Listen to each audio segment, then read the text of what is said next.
quelques commentaires, quelques questions. Ouais. Moi, je pourrais peut-être ajouter une toute petite information indirecte. Je sais que j'en ai discuté avec, j'ai eu l'occasion de connaître Jean-Yves Durocher. Et il m'a raconté qu'il y a quelques années, il a vraiment travaillé longuement pour la mise sur pied d'un journal. Il a eu l'impression d'être appuyé par Bernard Landry, qui est un lointain cousin de sa femme, Saint-Jean-de-Macaire. Sauf qu'à un moment donné, Bernard Landry l'a laissé carrément tomber. Et alors qu'il s'agissait d'un projet qui avait commencé par un hebdomadaire, puis j'ai en main le projet complet. C'est quelque chose d'impressionnant. Il y avait eu toute une recherche. Il y aurait eu moyen de repartir quelque chose. Mais il y a une absence de volonté, une crainte qui relève, je crois, de ce qu'on trouvait dans l'ancien Code civil où on parlait de la crainte référentielle. Vous savez, quelqu'un qui passait un contrat et disait « j'ai brisé le contrat parce que papa ne voulait pas ». Ça s'appelle la crainte révérentielle. Ça a été éliminé du Code civil, je pense, en 1994, mais ça existe toujours dans la tête des gens. J'ai fait de la psychiatrie pendant 40 ans. Et je peux vous dire qu'il y a des gens qui sont bâtis avec ça, ils ont ça. On appelle ça des aliénés mentaux. Aliénés, ça veut dire. Non, c'est au sens littéral du terme, au sens strict et étymologique du terme. Aliénos en latin veut dire étranger. Les gens qui sont étrangers à eux-mêmes, ils ne sont pas dans leur foie, dans leurs pieds, dans leurs testicules, quoi qu'on pense. Ils sont dans leur cerveau. Alors, c'est des aliénés mentaux, au sens littéral. Alors, c'est des gens qui, lorsqu'ils ont envie de vouloir, tout d'un coup, ont une espèce d'impuissance apprise. C'est un autre concept dont je fais état souvent sur Vigile, mais personne n'est vigile ou très peu. Mais je vous conseille de prendre connaissance de ce que c'est que l'impuissance apprise ou l'impuissance acquise, par un nommé Seligman. Ça a été identifié dans les années 71-72, et c'est quelque chose qui est absolument fondamental. Ça nous amène à tous cette espèce de respect pour la chose sacrée que serait la démocratie. Pour moi, rien n'est sacré, parce que quand on me dit c'est sacré, on me dit ta gueule, et jamais. Alors, point final. Le sacré n'existe pas. Dieu est la première chose qui n'y est pas, puisque tout le monde le critique sans arrêt. Alors, l'impuissance apprise, ça vous dit que cette tournure d'esprit qui arrive chez un animal, chez une cellule nerveuse, chez un ver, chez un humain, pour libérer quelqu'un de ça, des fois, il faut prendre, par exemple, un chien, il faut le prendre dans le chignon du cou, lui faire le déplacer, lui montrer de force que ça n'existe plus, il n'est pas impuissant. Et c'est sur le plan psychologique, sur le plan politique, ça veut dire que le respect absolu et révérentiel envers la démocratie, c'est la certitude que nous ne serons jamais indépendants. Je pense qu'à un moment donné, il faut savoir, je dis bien savoir, bousculer un peu. Il ne s'agit pas de faire n'importe quoi, là, mais il s'agit à un moment donné d'y aller, puis de tasser, puis de foncer. Si on ne fait pas ça, si on n'a pas compris ça, jamais on sera indépendant. C'est des lois de la neurologie au niveau cellulaire.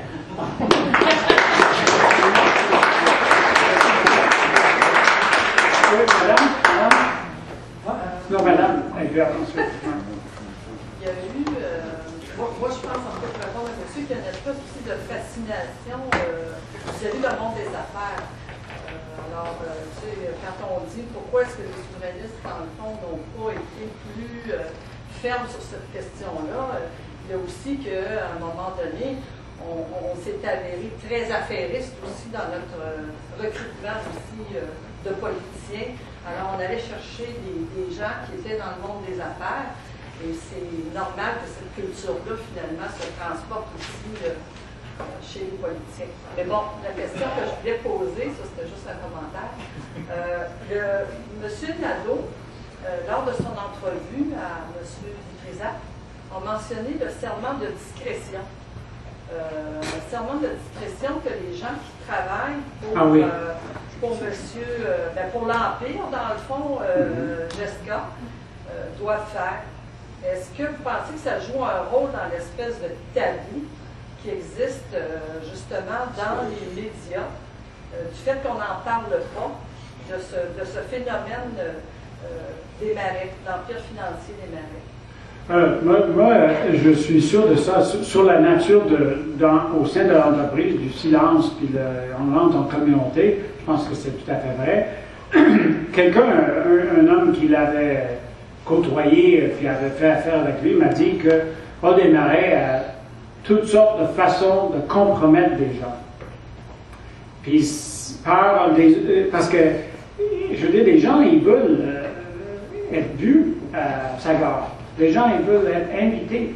Alors, il y a toutes sortes de façons qui marchent de sorte que les gens, ils acceptent de se taire là-dessus. Moi, je pense que c'est un peu ça aussi.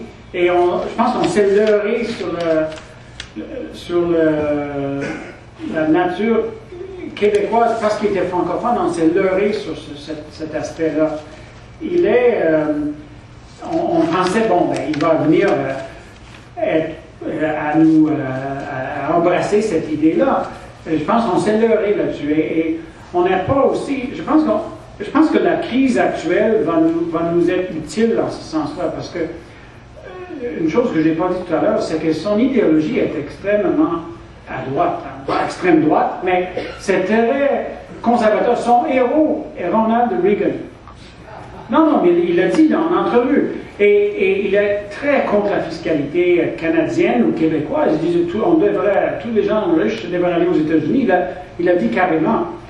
Son alliance avec les partis libéraux canadiens était plutôt par rapport au Québec. Je pense que sur l'idéologie économique. Donc, lui, je pense que sur le plan de la crédibilité, il doit en souffrir un peu parce qu'à cause de l'échec, je dirais, de cette idéologie défendue par les Reagan et les Bush, qui sont du même groupe que lui. Donc, je pense que c'est ça. L'autre chose, je pense que il faut être vraiment franc et clair sur ses intérêts. Ses intérêts sont à l'extérieur du Québec. Et au Canada, c'est surtout dans les assurances, à Toronto et à Winnipeg, des assurances qui sont extrêmement sensibles aux humeurs de la population. C'est pas comme une entreprise comme Bombardier qui fait affaire avec les grandes entreprises. Ils font affaire, les assurances font affaire avec monsieur et madame tout le monde. Si ça sortait, alors lui va être beaucoup à l'écoute des positions canadiennes et non pas québécoises. La même chose pour les group investors. Ces grandes sources d'argent sont maintenant les assurances, surtout au Canada, la gestion de la richesse, surtout au Canada avec investors, le pétrole et le gaz en Europe avec les entreprises que j'ai mentionnées.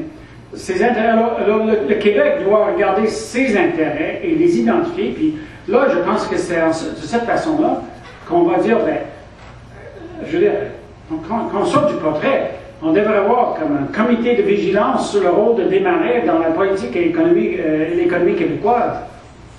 Alors, mais c'est sûr que le monde est impressionné par la richesse. Je pense qu'il doit faire ça pour impressionner le monde. Puis il y en a beaucoup qui sont impressionnés, malheureusement. Oui, ici, puis après.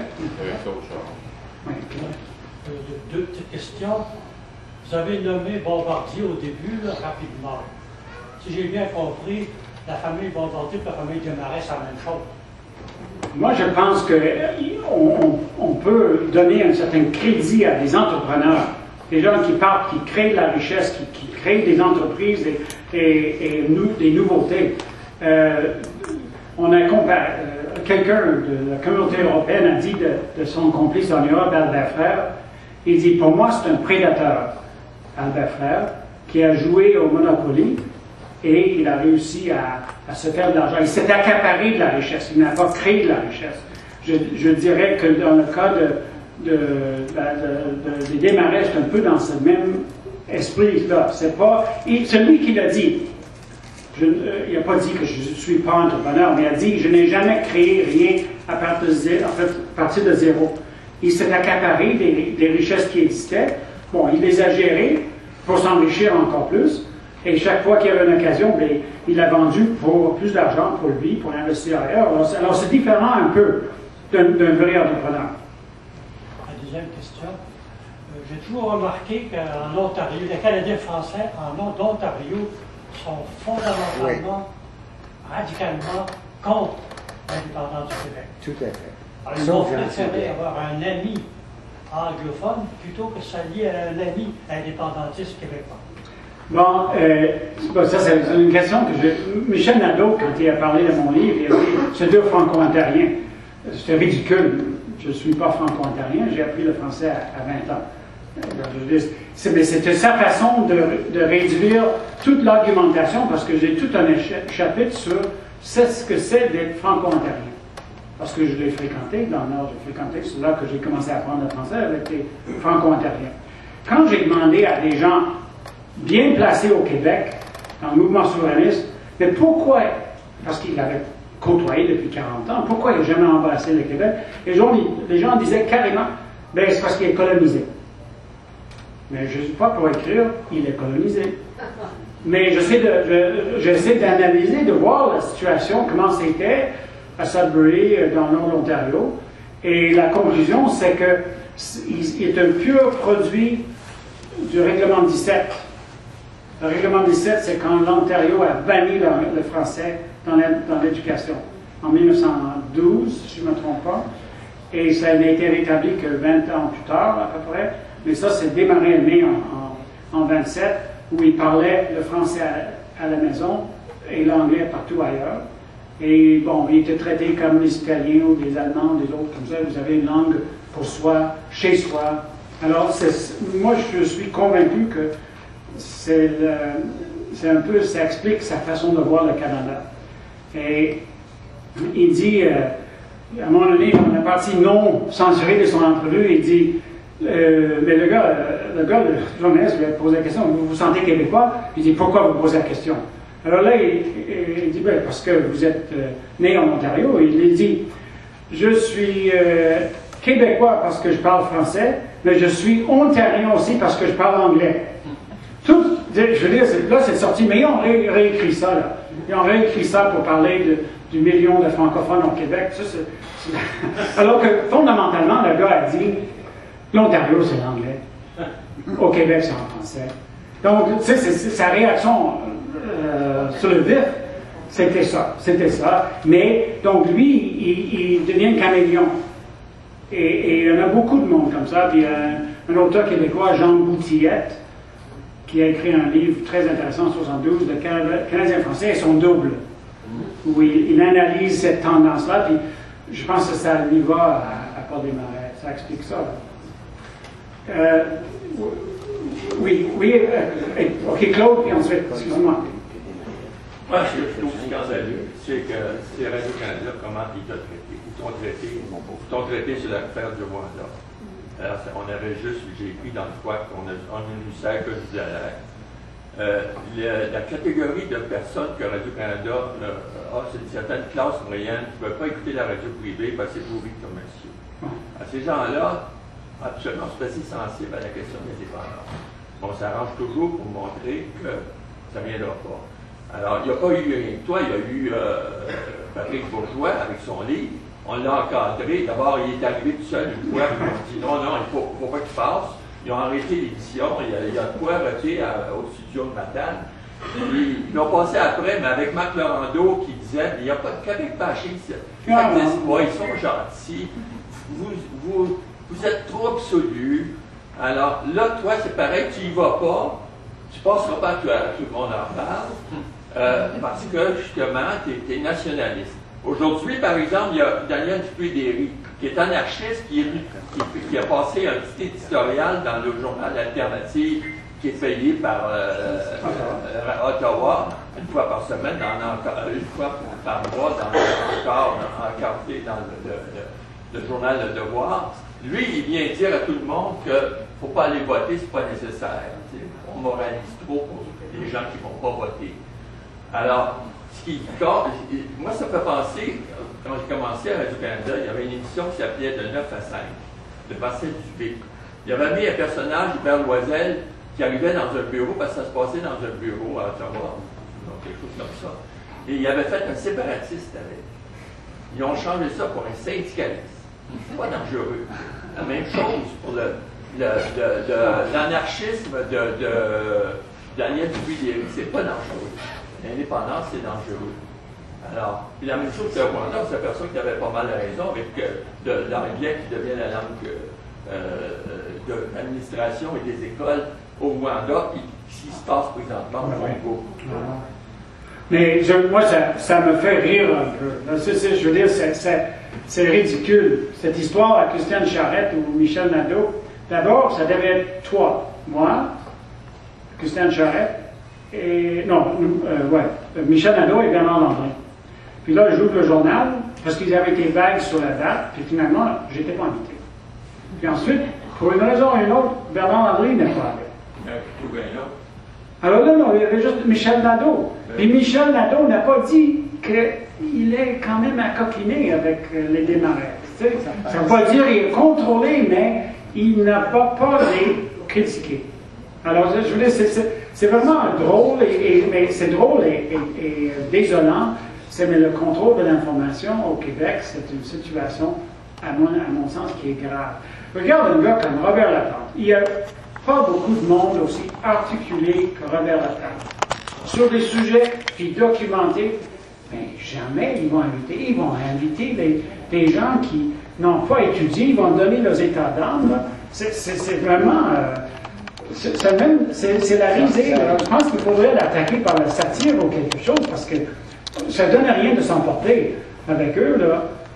Mais c'est vraiment... Regarde, un gars comme Laplante, je ne sais pas, est-ce qu'il y a du monde qui sont plus articulés que lui, là, c'est quelques sujets.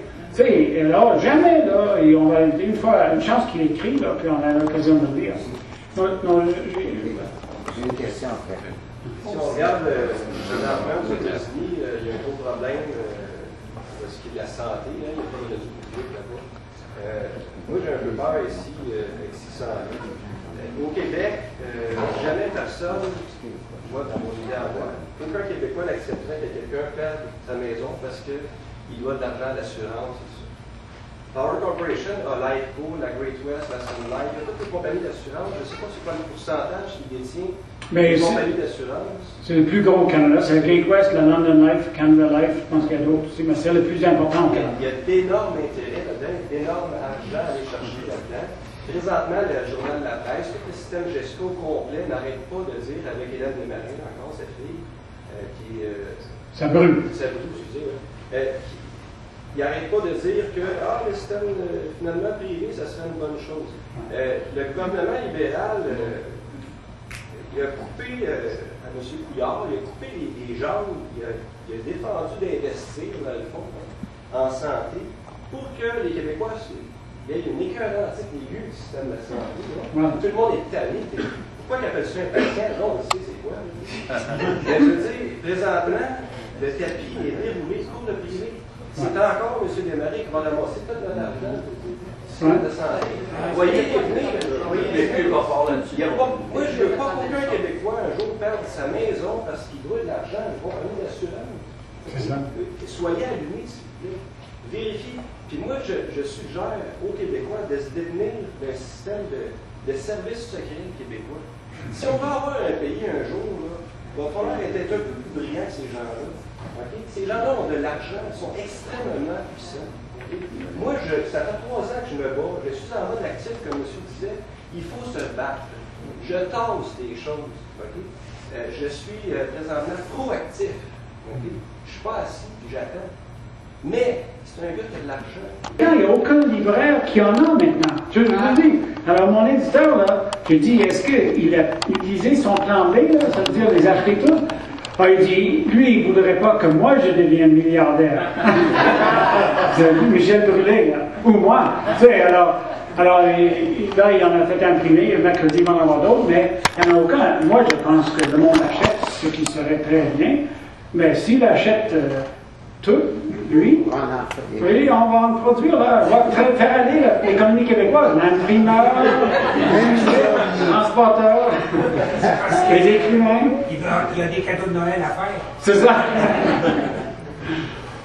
Oui. Moi, j'ai 2 questions. La première, c'est l'attitude de Lucien Bouchard et de Bernard Landry en laissant le soleil à démarrer, compte tenu de tout le contexte politique. Est-ce que c'est de la naïveté politique? Est-ce que c'est du dogmatisme néolibéral? Ou bien de la trahison nationale? Ça, c'est ma première question. Ça, j'en ai une deuxième question. Moi, je pense qu'on était dans une période de naïveté. Bon, en général, non, en 2000, c'est en même temps, le mois même où Desmarais achète Le Soleil, Le Droit et Le Quotidien en prime, le Radio-Canada et Jessica signaient une entente de collaboration secrète que Patrick Bourgeois a obtenue. C'est en même temps. Alors, il y avait une partie, je pense qu'il y avait une partie de peur. Je pense que c'est Bouchard qui a voulu, puis a envoyé Bernard Landry au front. Puis il ne savait pas comment. Hein? Peur de quoi? Non, moi je pense qu'il y avait. Ben, non. Dans le cas de Bouchard, parce que Bouchard, dès qu'il a quitté, là, moi j'ai une déclaration que j'ai lue, il dit pour moi, Power Corporation n'est pas assez grosse. Ouais. Donc, moi je pense pour lui, là, il dit ça, là, lui est le genre impressionné par ça. Impressionné, épaté par la richesse des Desmarais. Alors, je pense que c'est vraiment lui. Si ça avait été Bernard Landry qui était Premier ministre, on n'est pas capable de dire parce que c'est Bouchard qui avait le contrôle. Alors, dans le cas de Bouchard, je pense que c'est une idéologie commune qu'il y avait avec eux. La deuxième question, c'est que on dit qu'il a recruté Henri-Paul Rousseau, l'ancien président de la Caisse de dépôt et placement, parce qu'il veut prendre le contrôle de la Banque nationale du Canada. C'est Georges Parizeau qui a parlé de ça. Est-ce que dans ce contexte-là, et dans le contexte de la crise financière actuelle, est-ce que la crise actuelle pourrait favoriser la réalisation de cet objectif? Et compte tenu que tu connais bien ce qui roule autour, là, est-ce que ce plan-là est en voie de se réaliser? Puis quel serait l'impact d'une telle prise de contrôle de la Banque nationale par Power ou par Desmarais sur l'économie québécoise et la société québécoise? Bon. D'abord, moi je pense que c'est ça, et puis j'ai eu ça à mot couvert d'autres personnes que j'ai interviewées. Là. Puis là, dans mes j'ai pas utilisé dans ce livre-là beaucoup d'entrevues, sauf pour m'aiguiller pour trouver des informations. J'ai utilisé surtout des sources documentaires. J'ai pas pris lui a dit ceci sur un tel. Là, bon.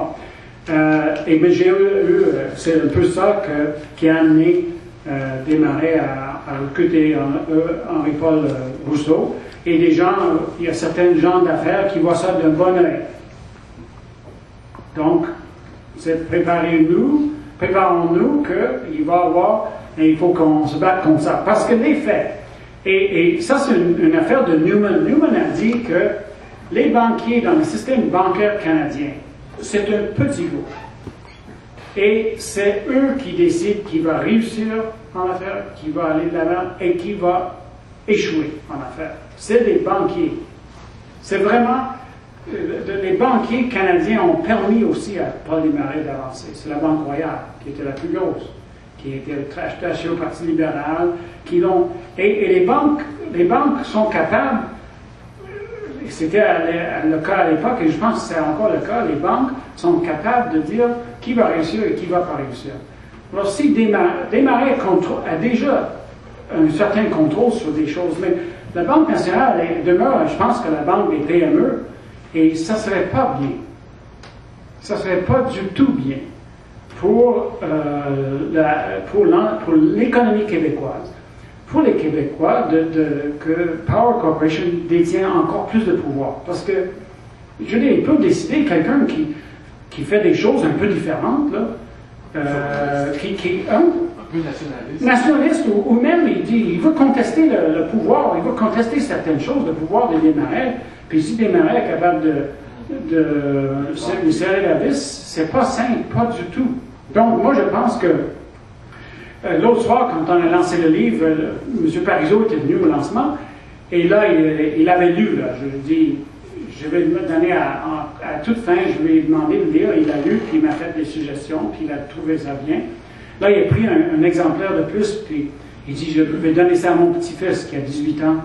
Puis il dit, c'est pour l'histoire, pour plus jamais qu'on laisse se créer une entreprise avec autant de puissance. Alors, c'est que, donc, s'il achète la Banque nationale, il va doubler son rôle, sa présence au Québec et son contrôle sur l'économie et beaucoup d'autres choses aussi. Alors, moi, je pense que c'est très dangereux, mais préparons-nous pour ça. Mais Attends, parce que, oui. Oui. Oui, OK. En arrière, puis ensuite, vous, oui. Bonjour, je viens de passer un commentaire sur un livre que j'ai récemment lu. Je vais passer un commentaire sur un livre que je viens de lire. Le livre, c'est Nous étions invincibles, de Denis Morissette. C'est incroyable. Je connais quelqu'un qui fait partie de ces 16 hommes-là. Je peux vous dire que tout ce qui est là-dedans est véridique. Il parle aussi même d'un contrôle en 1995 de Hydro-Québec par l'armée. Comme quoi qu'ils auraient fait un shutdown complet sur le Québec s'il serait passé des choses dans le civil ou peu importe, là, dont un contrôle différent des votes qui se sont passés. Ce livre-là, je vous le recommande parce qu'il y a beaucoup d'informations secrètes sur l'armée du Canada entre 1993 et 2001. C'est notre première commando élite qu'ils ont créé. Ils ont fait tous les entraînements possibles qui existent dans le monde autant. Ils ont commencé par l'entraînement en Angleterre, puis ils ont fini avec autant de Rangers, tout fait. Très dur d'avoir des livres d'ailleurs, parce qu'on est difficile à trouver. Il est chez Rénové, je pense que c'est un excellent bon vendeur, je pense. D'autant plus, moi je connais le commandant de ces 16 hommes-là, puis il m'a raconté comment? Oui, le GTF2. Ils ont fait une intervention, exemple, au Canada dans une banque. Mais à part de ça, toutes les interventions étaient hors du pays lorsque le Canada disait que c'était pas publicisé. Le Canada n'agissait pas. D'ailleurs, le projet ARP, je ne sais pas si quelqu'un connaît le projet ARP. Le bébé du projet ARP a été conçu au Québec par plusieurs scientifiques. Il envoyait des ondes à la ionosphère à partir du pôle sud. Et les retombées tombaient à Roberval. Imaginez, au Québec, c'est le bébé du gros projet ARP qui se trouve être l'arme climatologique du monde présentement que les Américains détiennent. Alors, on a été encore là des cobayes, la plupart du temps. À Roberval, ils faisaient pleuvoir comme ils voulaient. J'ai plusieurs documents. Je pense que Normand Lester a écrit un roman qui sont là-dessus. Si entendu parler, c'est en Gaspésie qu'il y a eu les essais de la bombe moutarde qu'on appelle.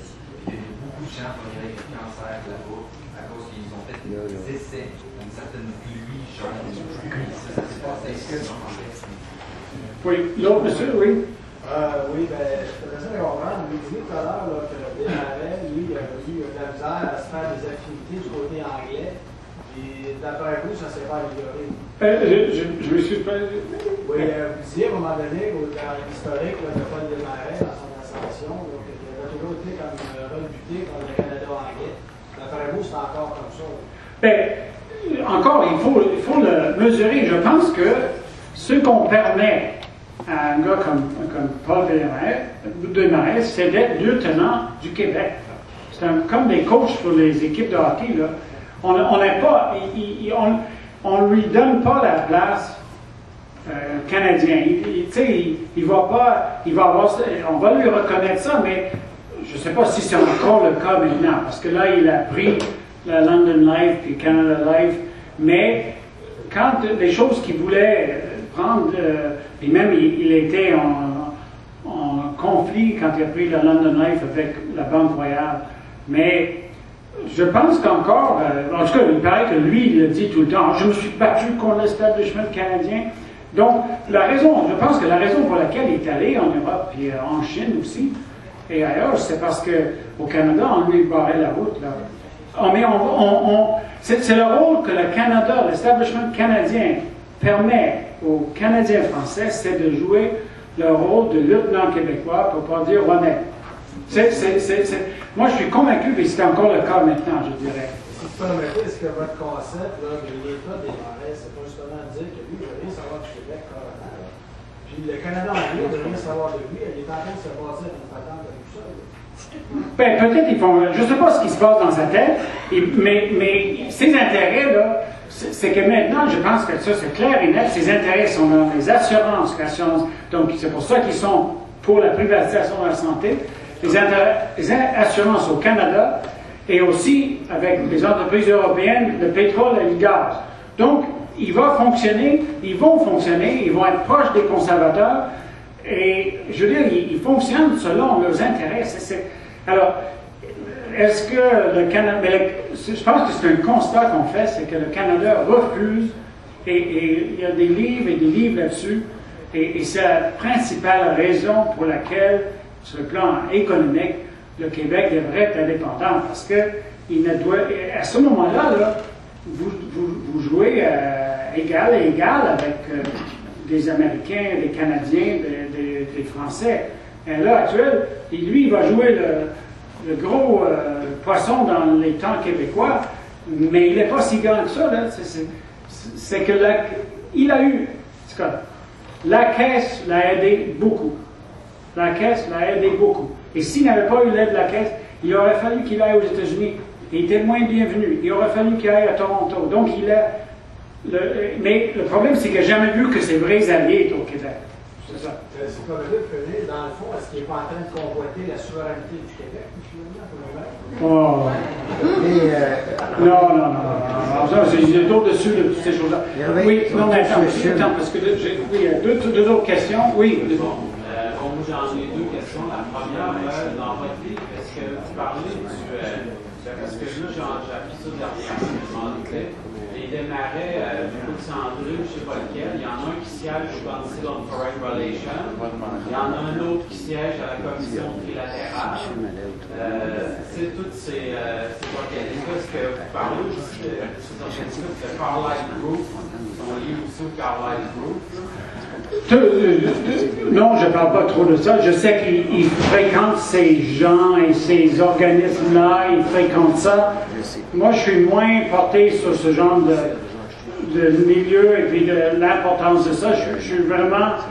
je me suis tenu à essayer d'identifier quels sont les intérêts identifiables, puis quels sont les intérêts des Québécois, puis comment ils sont en contradiction. Et bon, c'est un peu l'histoire de la boîte, dans le but d'aller aider le mouvement au Québec et au Canada. C'est parce que c'est de l'heure que le Québec prenne ses responsabilités, l'État québécois, puis on ne laisse plus à des gens qui ont des intérêts autres définir notre avenir. Et mon autre question, vite, sûrement que vous l'avez déjà répondu.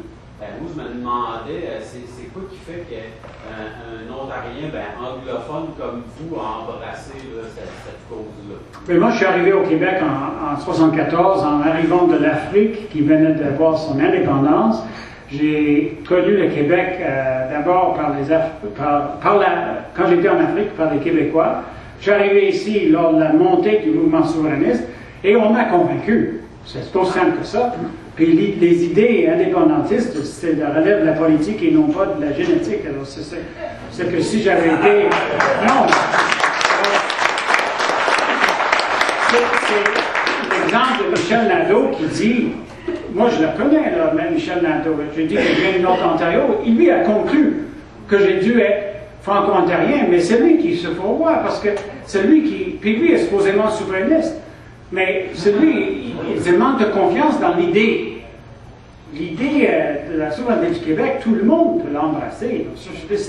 C'est tellement évident. C'est évident. Une autre question? Oui, madame, puis ensuite on finit. Benoît Perron, c'est idéal, justement, à l'entrevue du Tristan, qui avait révélé que Lucien Bouchard avait nommé un comité de stage de 12 personnes, dont un membre de la famille Desmarais, pour orienter le gouvernement. Est-ce que vous étiez au courant de ça? Non, mais quand il était Premier ministre? Quand il était Premier ministre. Apparemment, en catimini, là, il avait nommé un comité de 12 sages, dont un membre de la famille Desmarais. Ouais. Je n'étais pas au courant, mais ça complète, ça ne me surprend pas. Okay. Bourassa avait un comité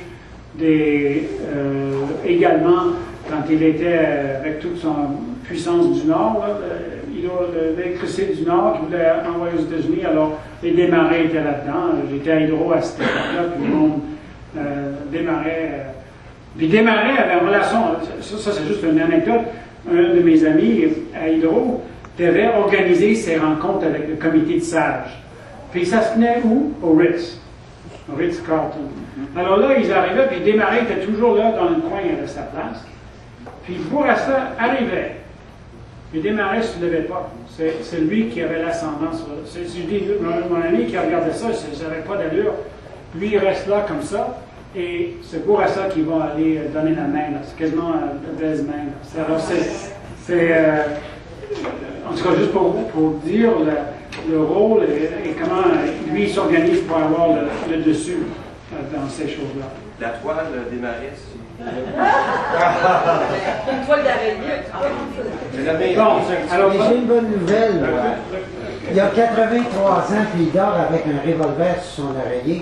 C'est de connaissance publique. Là, je dis des choses, tant pis, ce qui arrivera. Mais à l'hôpital Saint-Luc, là, ça se disait à un docteur. OK? Là, qui est Alors, on va remercier Robin Philpot, je pense.